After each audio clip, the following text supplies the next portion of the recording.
Welcome back to the deep dive. Today we're really diving into some heavy stuff. We're going to be talking about Elliot Eastman, the American who was kidnapped in the Philippines. And we've got two articles to help us try to unpack this whole thing. One that's focused on Elliot's case specifically, and then another one you found that has all these other kidnapping incidents in the Philippines. It's pretty wild stuff.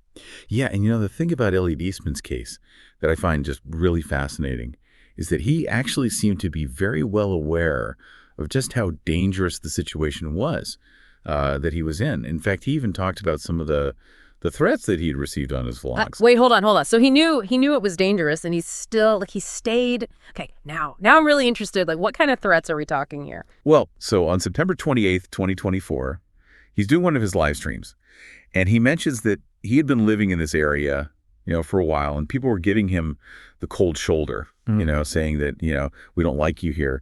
And then he goes on to say that people had actually approached his family and warned them that, hey, Elliot needs to watch out. He's at risk of being kidnapped.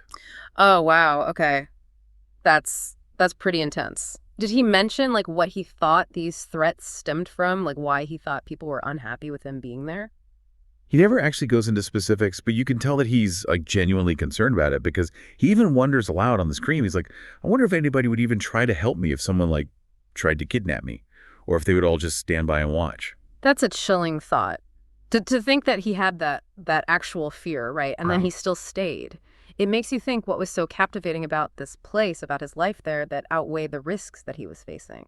Yeah, that's the million-dollar question, isn't it? Why do people stay in dangerous places? Yeah. It really makes you think about all the things that we don't see. Like Elliot's story, it just really drives home the point that his experience is not unique, especially in the Philippines. The article that you sent, it mentions other kidnappings in this group called the Abu Sayyaf group, I think it was. Can you tell me more about that? Like, what is that all about?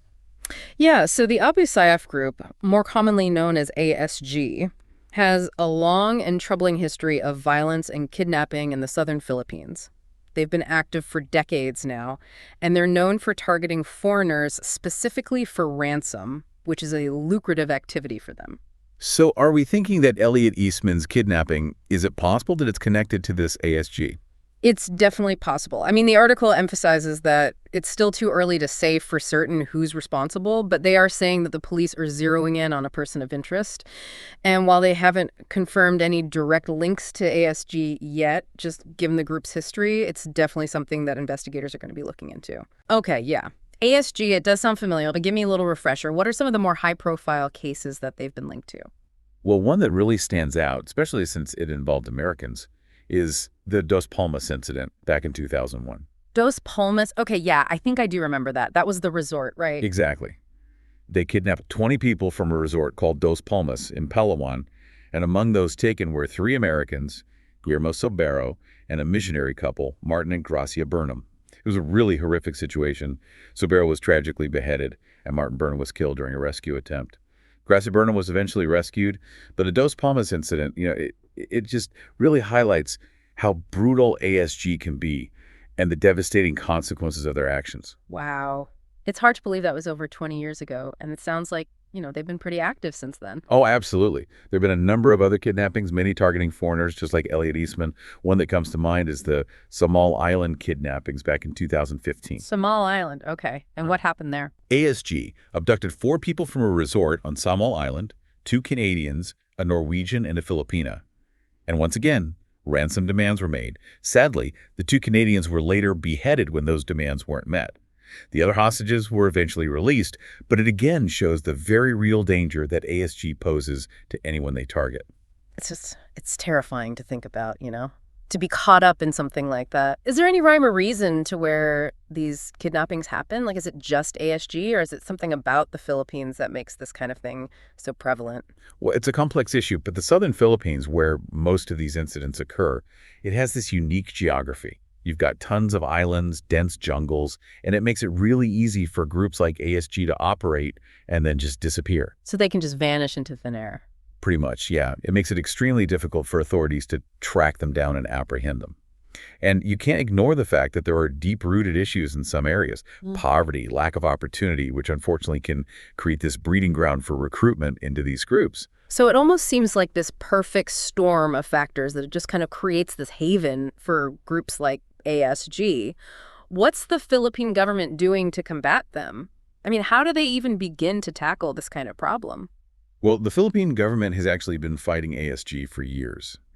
There have been numerous military operations launched against them, and they have had some wins. They've definitely weakened the group, but completely wiping them out, that's proven to be a much more challenging goal. I can imagine, especially with the terrain and everything else you're talking about. Yeah, and they've tried other approaches, like peace talks, amnesty programs, hoping to reintegrate some ASG members back into society, but those efforts have had mixed results, to say the least. Yeah, it sounds like there's no easy answer. So what does the government tell foreigners who want to visit the Philippines or maybe even live there? Well, it's a balancing act, right? I mean, tourism is a major part of the Philippine economy.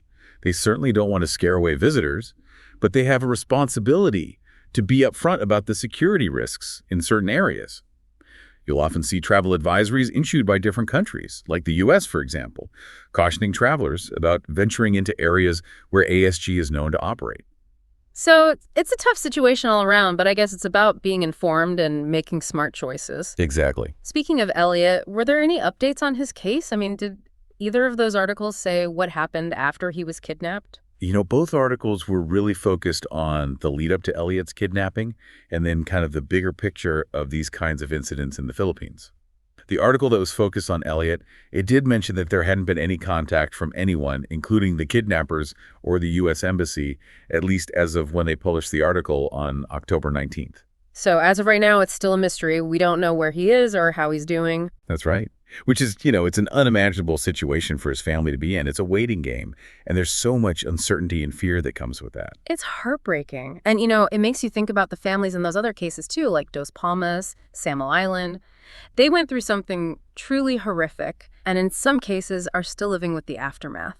It's a good reminder that behind these headlines, these news stories, there are real people whose lives are forever changed by these events. It makes you wonder what drives people to commit these acts, whether it's Elliot choosing to stay in a place where he felt threatened or the kidnappers themselves engaging in such dangerous and harmful activities.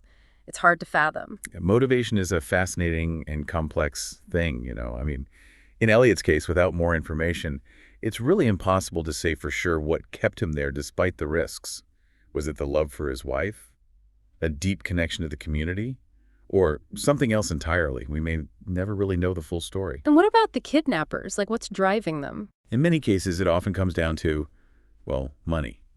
Ransom payments can be massive, and for groups like ASG, it's a way for them to fund their operations, acquire weapons, and exert their influence. It's a tragic cycle fueled by desperation, ideology, and greed. It all kind of ties together in a way, doesn't it? The poverty, the lack of opportunity, the presence of these armed groups, it creates this vicious cycle that's incredibly difficult to break. It's true. It's a complex web of interconnected issues.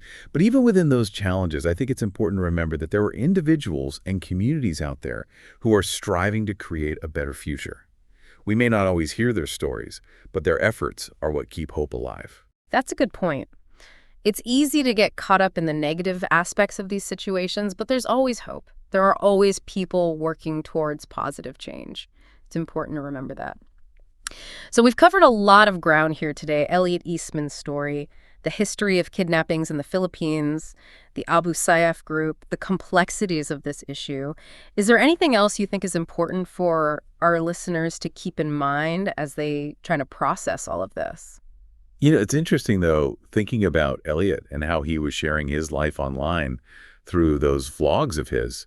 I mean, it really adds another layer to this whole thing. Yeah, it's a good point. We're seeing more and more of this, how personal technology and social media kind of collide with these real-life dangers. Right, and he talked about the threats he was getting online. It's Yeah. like something you'd see in a movie, but it's real life, you know what I mean? Absolutely. And it makes you wonder, should he have been more careful about what he was sharing publicly? Could those videos have actually made him a target? I mean, we don't know for sure, but it's definitely something to think about. It is. It really makes you think about, the risks and responsibilities that come with putting your life out there online for the whole world to see, Yeah, especially when you're in a place that's already known to be dangerous. definitely. It's a tough balance to strike, though, right? It is. Because you have this power to connect and share and build community online, but you also might be opening yourself up to risks that you wouldn't even think about. Yeah, it's like a double-edged sword in a lot of ways. Well, we've covered a lot of ground today, haven't we? I mean, we started with Elliot Eastman and his story, and then we kind of went down the rabbit hole talking about the history of kidnappings in the Philippines, the Abu Sayyaf group, all the different factors that contribute to this ongoing issue. It's a lot to wrap your head around. It really is. It Yeah. just shows that things are rarely as simple as they seem on the surface. When you actually take the time to dig a little deeper, look at the details, the history, you start to see things from different perspectives, and it gives you this much more, I think, well-rounded understanding of what's really going on. It's all about connecting those dots, right? And sometimes it means facing those uncomfortable truths, understanding that there aren't always easy answers. But even with all that, I think the important thing is that we keep asking these questions and that we keep learning and that we do our best to try to understand these really complex situations. I think you hit the nail on the head. That's really what it's all about, staying curious, being willing to learn and to really listen to what other people have to say. That is all the time we have for today's deep dive on the kidnapping of Elliot Eastman and the broader issue of these kinds of incidents that happen in the Philippines. If you want to learn more, you can find links to the articles we talked about in the show notes. And as always, we encourage you to keep digging and keep those questions coming. We'll see you next time for another deep dive.